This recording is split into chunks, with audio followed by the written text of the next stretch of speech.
معظم علی مسکرایا۔ آپ انگریزوں کی سرپرستی میں اقتدار کی مسند پر بیٹھ کر ان کے خلاف لڑنے والی فوج منظم کرنا چاہتے ہیں، لیکن میں جانتا ہوں کہ لارڈ کلائیو آپ سے زیادہ ہوشیار ثابت ہوگا۔ دیکھیے، میں آپ سے صاف صاف بات کرنا چاہتا ہوں، اگر آپ نے مجھے اس لیے بلایا ہے کہ میں اس مہم میں آپ کا ساتھ دوں تو آپ کو مایوسی ہوگی۔ اس کا مطلب یہ ہے کہ تم میر جعفر کی حکومت پر مطمئن ہو۔ میں کسی ایسی حکومت پر مطمئن نہیں ہو سکتا جسے لارڈ کلائیو کی سرپرستی حاصل ہو۔ میں ایک سوراخ میں دوبارہ ہاتھ ڈالنے کی غلطی نہیں کر سکتا۔ میر قاسم نے مایوس ہو کر کہا، تو اس کا مطلب یہ ہے کہ تم تمام عمر قید خانے میں رہنا پسند کرتے ہو؟ معظم علی نے جواب دیا، میں چھوٹے قید خانے سے نکل کر بڑے قید خانے میں نہیں آنا چاہتا۔ میر قاسم نے کچھ سوچ کر کہا، فرض کرو اگر میں اپنی ذمہ داری پر تمہیں قید سے آزاد کر دوں تو تم کیا کرو گے؟ میں موقع ملتے ہی یہاں سے بھاگنے کی کوشش کروں گا۔ اب مجھے بنگال کی آب و ہوا راس نہیں آئے گی۔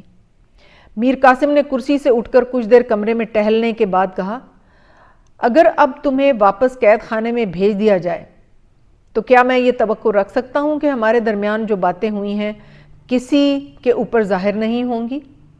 ہاں، اور اگر آپ واقعی میر جعفر کی حکومت کا تختہ الٹنا چاہتے ہیں تو قید خانے میں میری دعائیں آپ کے ساتھ ہوں گی۔ پھر جس دن مجھے یہ معلوم ہوگا کہ آپ انگریزوں کے ساتھ برسر پیکار ہیں تو یہ بھی ممکن ہے کہ میں آپ سے درخواست کروں کہ مجھے قید سے نکلنے کی اجازت دی جائے۔ میر قاسم نے سوال کیا، اگر تمہیں اس وقت آزاد کر دیا جائے تو تم کہاں جاؤ گے؟ یہ مجھے معلوم نہیں، لیکن میں بنگال میں نہیں رہوں گا۔ جاؤ، تم آزاد ہو۔ معظم علی کو اپنے کانوں پر اعتبار نہ آیا اور وہ مسرت اور استجاب کے ملے جلے جذبات کے ساتھ میر قاسم کی طرف دیکھ رہا تھا۔ میر قاسم نے اپنی مٹھیاں بھینچتے ہوئے بلند آواز میں کہا، میری طرف کیا دیکھ رہے ہو؟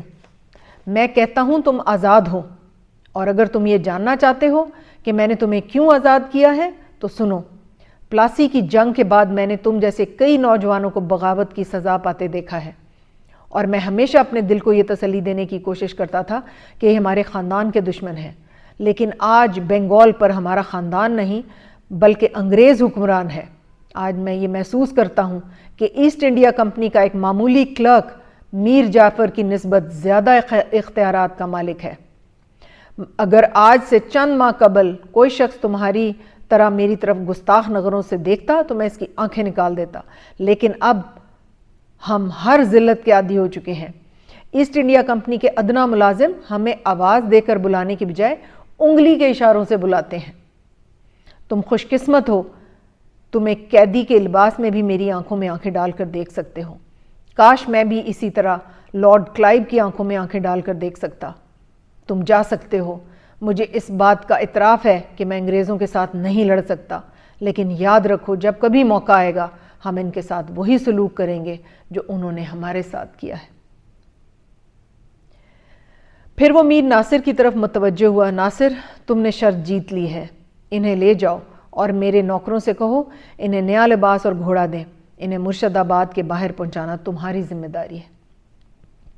کمرے سے نکلتے وقت معظم علی میر قاسم کی آنکھوں میں آنسو دیکھ رہا تھا۔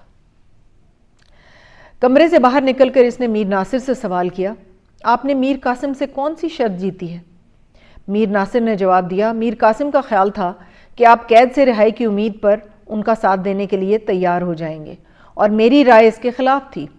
انہوں نے مذاق میں کہا تھا، اگر معظم علی مجھے دیکھتے ہی میرے پاؤں میں نہ گر پڑا تو میں تمہیں 10 اشرفیاں انعام دوں گا، اور میں نے یہ کہا تھا کہ جس معظم علی کا مقدمہ میرے سامنے پیش ہوا تھا وہ اور ہے، وہ ان لوگوں میں سے ہے جو موت کو آنکھوں میں آنکھیں ڈال کر مسکرا سکتے ہیں۔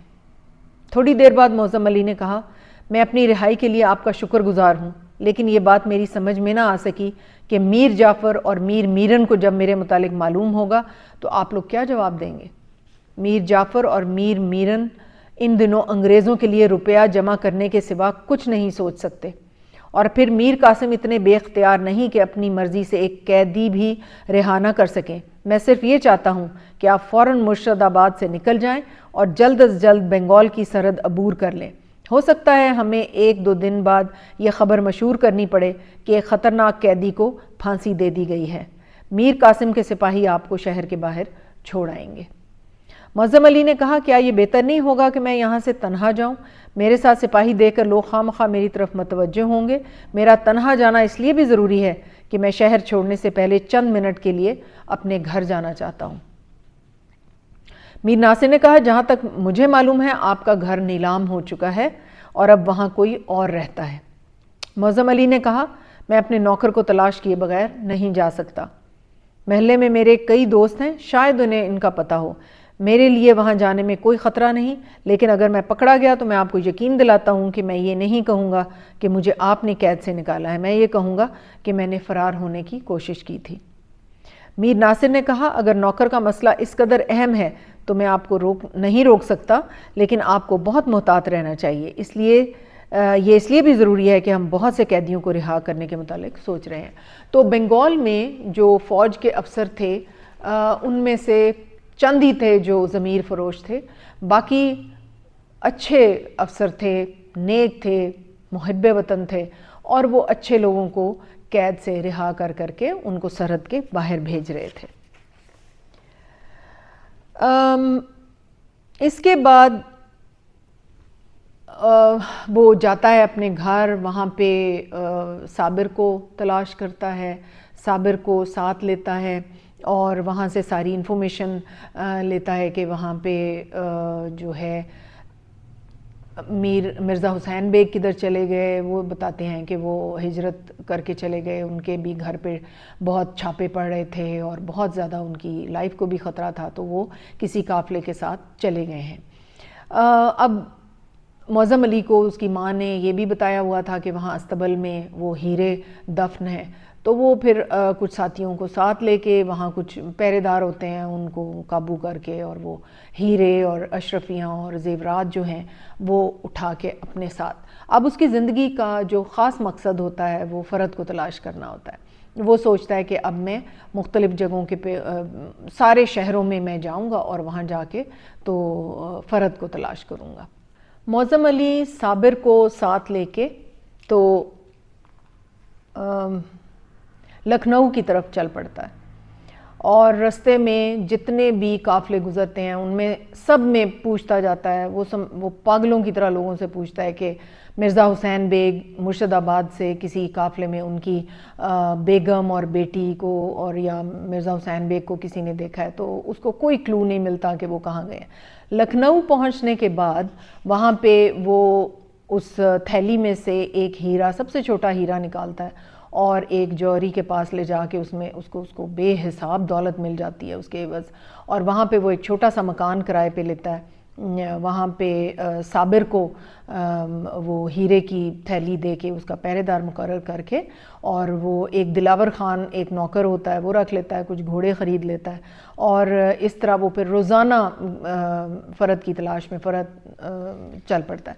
اب ایک دن وہیں پہ بازار میں ایک معظم علی کہتے ہوئے ایک شخص اس کے ساتھ بغل گیر ہوتا ہے، اور وہ شیر علی ہوتا ہے جو پیچھے مرشد آباد میں اس کا واقف ہے، اور وہ بتاتا ہے کہ مرزا حسین بیگ اود کی سرحد کو کراس کرتے ہوئے شدید بیمار ہوئے اور پھر اود میں ہی ان کا انتقال ہو گیا، اور ان کی وہاں کا ذمہ دار جو تھا اس نے ان کی بیٹی اور بیوی کو چند دن رکھا، پھر وہ بھی ایک قافلے میں شامل ہو گئیں۔ اب وہ قافلہ کہاں گیا، وہ بیٹی اور بیوی کہاں گئی، اس کا ہمیں کچھ پتہ نہیں ہے، کیونکہ بہت سے لوگ، کوئی حیدرآباد، کوئی دکن، کوئی میسور، کوئی ادھر ادھر دہلی، لکھنؤ، ادھر سارے لوگ چلے گئے، تو ہمیں نہیں پتہ کہ وہ کدھر ہے۔ تو ڈھونڈ کے پھر وہ کیا کرتا ہے کہ اس کو شیر علی کو بھی ساتھ لے لیتا ہے، دلاور خان، صابر، یہ سب لوگ اب اکٹھے رہنا شروع ہو جاتے ہیں۔ ایک امیر آدمی کے لباس میں اسے لکھنؤ کے رؤسا، حکومت کے اعلیٰ عہدیداروں اور فوج کے بڑے بڑے افسروں سے متعارف ہونے میں کوئی دقت پیش نہ آئی۔ 10 دن کی پیہم جستجو کے بعد ایک دوپہر وہ لکھنؤ کے ایک بازار سے گزر رہا تھا کہ ایک عمر رسیدہ آدمی اس کے سامنے اچانک رکا اور اس کی طرف بغور دیکھنے کے بعد معظم علی کہتا ہوا لپٹ گیا۔ تو وہ یہ شیر علی اس کو مل جاتا۔